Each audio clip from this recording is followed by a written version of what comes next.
嚟到藝事師傅都一定去試嘅呢個啊！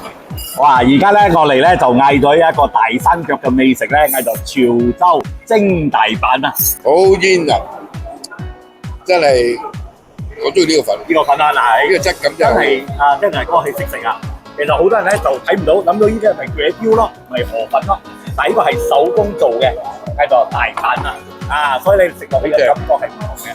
咁你食到味道係點啊？我驚冇啊！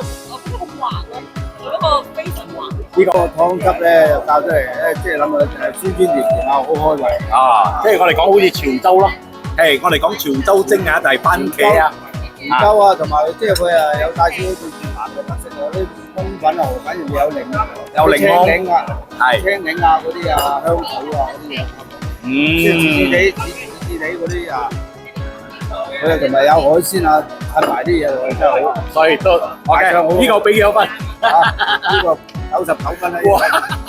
因為咧師傅未食過嘅，有驚喜。河粉即係好特別啊，地道嘅呢個係啊，地道嘅啊，不過呢個喺北海。但係今日師傅雖然係你喺吉隆坡，但係咧我已經安排咗啊便拎、魚寶嗰啲美食俾你食咗㗎啦。啊，喺你呢3日咧，就差唔多我哋就濃縮到咧，俾你點一點先。咁下一次再嚟再食地道嘅嘢，嚟睇一睇呢度。哇，睇唔睇到啊？緊接。